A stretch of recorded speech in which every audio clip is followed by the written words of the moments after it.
Well, Republican Congressman Justin Amash breaking with party ranks, tweeting this about the Mueller report, quote, President Trump has engaged in impeachable conduct.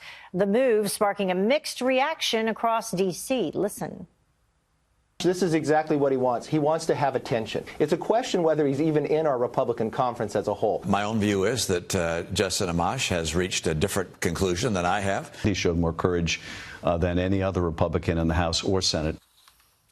But was this all just for attention? Here to debate it is Republican strategist Kimberly Klacik and former Deputy Assistant Secretary of State under Obama, Joel Rubin. Thank you both for joining us. We appreciate it. Good morning. So, Kimberly, I will start with you. What do you think he's up to? What do you think? I think Minority Leader Kevin McCarthy got it absolutely correct. I think Congressman Amash is looking for attention. I mean, let's be very clear. A lot of people have this Mueller investigation mixed up. The original question was, did Russia meddle in the 2016 elections? But the DNC and Hillary Clinton lost so many emails, they couldn't actually answer that question. So there was a shift. It then moved to whether or not the Trump campaign colluded with Russia. The answer to that is no. I think President Obama had 8 years, couldn't accomplish as much as President Trump has in 2 years, and people are upset, and rightfully so. He was wrongly accused, and he wanted to be exonerated quickly, as anyone else would. Joel? Well, the Republican reaction clearly demonstrates that Amash has struck a nerve, and he has because there's a legitimate reason. This report demonstrated that there was a vast Russian involvement and meddling in our election, and in Volume 1 of the 2-volume report, it states that the Trump campaign engaged with Russians in different ways and never once, not once, called the FBI, not once defended the United States. And so Amash, he's looking at that. He's saying these are impeachable offenses. He says members of Congress haven't read the report, which I would agree with. Have you read the report? And many other things. Have you read the report? Oh, yeah. And yeah, its definitely. entirety? It's devastating.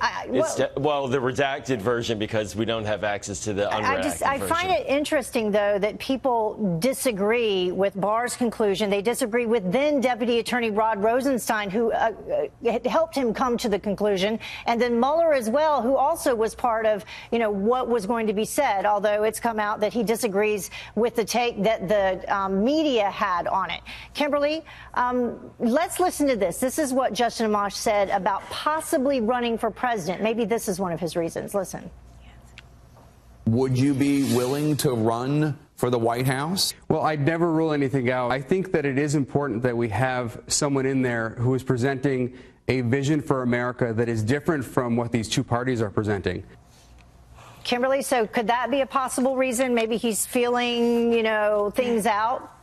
Yeah, I mean, that would better explain it, honestly. I think any Republican is usually for the best interests of the American people. So if you want to be that guy on the opposite side of history, you want to be against a growing economy, you want to be against unemployment record low numbers, and you want to be against just everything that President Trump is doing, including actually tackling the broken immigration system, you can be that guy. You can have fun on that side of history. But I think President Trump is doing a great job, and even if he wants to run for president, he's not going to beat Trump. It's not going to happen. Joel, to be fair, I do want to get up the tweet as to what President Trump had to say about this over the weekend, and I won't read the whole thing, but he begins by saying he's not a fan of Justin Amash, calls him a lightweight, but then gets into, if you really read the Mueller report, it was composed by 18 angry Dems who hated Trump.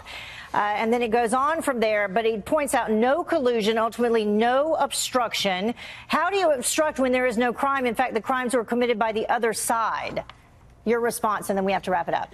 Sure, Heather. The Mueller report doesn't exonerate the president, and Amash is the founder of the House Freedom Caucus. He's not a flaming liberal Democrat, and this isn't about President Trump's positions on policy issues. He's looking at this report and saying it really does demonstrate that there are problems, high crimes and misdemeanors need to be investigated, and that's where he's coming from. Well, it established no conspiracy between Trump and Russia, and it found that there were no findings sufficient to charge President Trump with obstruction of justice. Joel and Kimberly, thank you both for joining us this morning. Thank you, Heather. Have a good day.